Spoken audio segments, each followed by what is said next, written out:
Les enfants et vous, les jeunes, j'aimerais d'abord m'adresser à vous. Avez-vous vu là les larmes de Jésus? On lui a annoncé qu'un de ses amis, Lazare, était malade. Et il vient retrouver les deux sœurs, Marthe et Marie, qu'il connaît bien, deux sœurs qui ont des tempéraments très différents. Et quand il voit la tristesse des sœurs et quand il voit tous ceux qui sont là autour, qui sont bouleversés parce que maintenant Lazare est au tombeau, Jésus pleure avec eux. Alors les enfants, vous savez qu'une des raisons pour laquelle nous sommes chrétiens, c'est que nous reconnaissons en Jésus la présence de Dieu au milieu de nous. Il est Dieu là, parmi nous, avec nous. Et du coup, quand on regarde Jésus, on regarde les réponses que Dieu nous apporte. Et à cette grave question, que fait Dieu quand il y a des malades, quand il y a la souffrance ou la mort? Est-ce que Dieu nous oublie? En fait, non, il nous montre son amour en Jésus.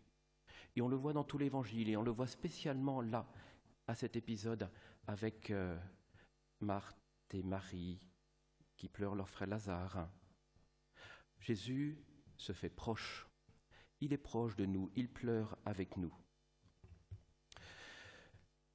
Vous savez que de temps en temps, on voudrait que Dieu résolve tous les problèmes et guérisse tout le monde comme un coup de baguette magique. Il y a cette tentation de faire de Dieu un magicien. Je vous en ai parlé hier, vous pourrez aller regarder la vidéo de notre temps des enfants d'hier, parce que c'est une tentation, alors même que notre prière pour les malades est importante. Mais Dieu n'agit pas comme un magicien. Dieu, en Jésus, se fait proche de nous. Et il partage aussi nos peines, il partage nos joies quand nous en avons, et il partage nos peines. Mais ce n'est pas tout. Est-ce que les enfants, vous avez entendu cette question que Jésus pose à Marthe?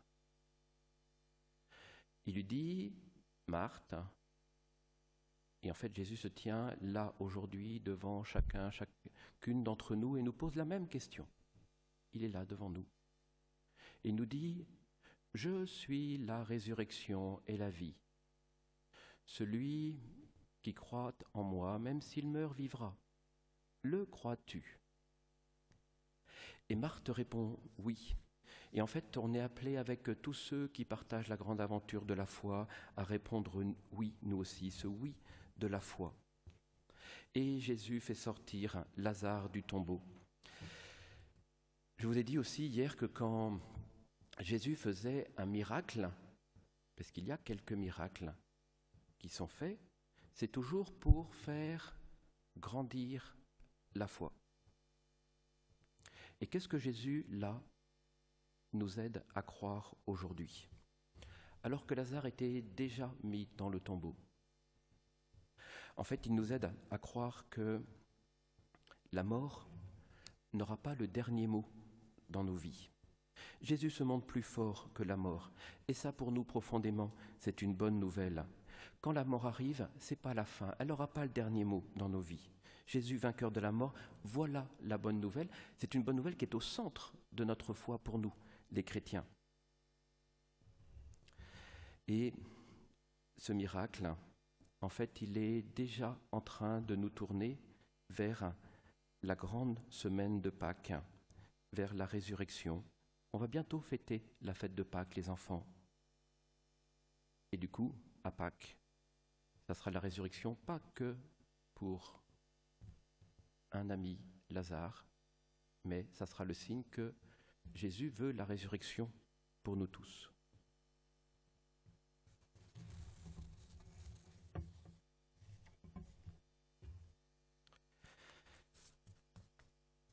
Et permettez-moi, chers frères et sœurs, de prolonger un peu notre méditation avec vous tous, parce que oui, il est bon d'accueillir cette compassion du Christ pour notre humanité souffrante, d'accueillir non seulement ces larmes de Jésus pour nos amis et nos proches malades, d'accueillir cette puissance de vie qui est en Jésus quand on l'appelle dans la prière. Est-ce que vous avez remarqué que la grande question qui traversait tout cet évangile, toute cette page d'évangile, c'est est-ce que Jésus nous aime vraiment? Nous aime-t-il vraiment s'il laisse mourir ses amis? Nous aime-t-il vraiment s'il n'intervient pas lorsque nous l'appelons dans la prière, qu'il n'intervient pas tout de suite? Seigneur, celui que tu aimes est malade. Et parfois, en tout cas là pour son ami Lazare, Jésus laisse mourir Lazare sans intervenir. Il n'arrive qu'après. D'où cette question lancinante, pressante, qui parfois est marquée du sceau du reproche. Ne pouvait-il pas empêcher son ami de mourir, lui qui a ouvert les yeux de l'aveugle? Seigneur Jésus, on a entendu parler de tant de tes miracles. Pourquoi n'en fais-tu pas un de plus pour mon ami, mon parent, pour chacun? En fait, chers frères et sœurs, il faut que nous soyons honnêtes. Nous avons les mêmes questions qui traversent le cœur des enfants. Et les larmes de Jésus si poignantes, voyez comme il l'aimait. Marthe, je suis la résurrection et la vie, le crois-tu? Mais, chers frères et sœurs, en fait, pour vraiment comprendre cette page d'évangile, on ne peut pas s'arrêter simplement à ce que la liturgie nous a fait entendre ce matin. Il nous faut tourner la page, il nous faut regarder ce qui, dans l'évangile de Saint Jean, arrive immédiatement après. On est à Béthanie, on est sur un petit village qui est au sommet du mont des Oliviers. C'est juste la distance qu'on peut faire à pied un jour de sabbat. Et là, sur la colline d'en face, il y a la ville de Jérusalem. La nouvelle se répand immédiatement de ce qui vient se passer. Et l'évangile de Saint Jean nous le montre clairement. Juste après, à Jérusalem, se tient un conseil secret. Et c'est là qu'est prise la décision de tuer Jésus. Alors on ne comprend l'émotion profonde de Jésus qu'à partir de ça. Oui, il y a cette compassion de Jésus devant notre souffrance, mais il y a cette compassion plus forte encore. Jésus est bouleversé jusqu'au profond de ses entrailles, parce que quand son ami Lazare est en tombeau et que Jésus va faire ce geste pour qu'il vive, pour que la mort n'ait pas le dernier mot, Jésus va se condamner à mort. Et il le sait.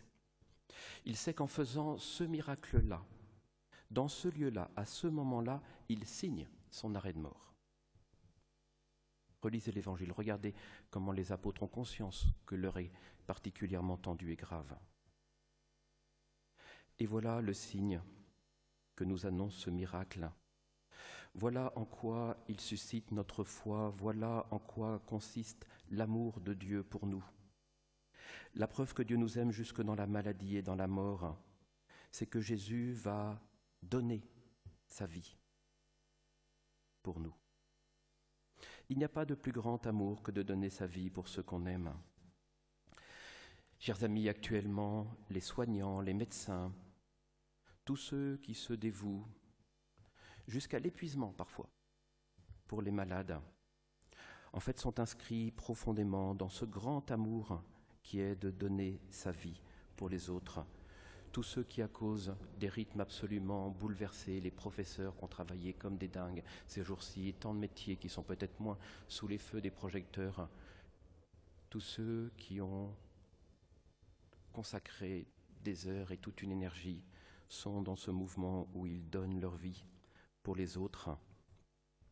Ils sont le signe de la proximité, de la tendresse de Dieu pour notre humanité éprouvée et souffrante. Ils sont visage de Dieu, beaucoup plus qu'ils ne le pensent souvent. Jésus donne sa vie pour son ami Lazare. Cela tourne déjà nos regards vers ces moments où il va donner sa vie pour tous les hommes de tous les temps, pour nous. Et chacun peut dire « pour moi ». Déjà, nos regards se tournent vers la Semaine Sainte, où nous allons suivre, si nous le désirons, si nos cœurs de disciples sont prêts et ils sont travaillés, vous le sentez bien, d'une manière toute particulière par ce carême tout particulier. Nous allons suivre Jésus sur le chemin du plus grand amour jusqu'au surgissement de la résurrection.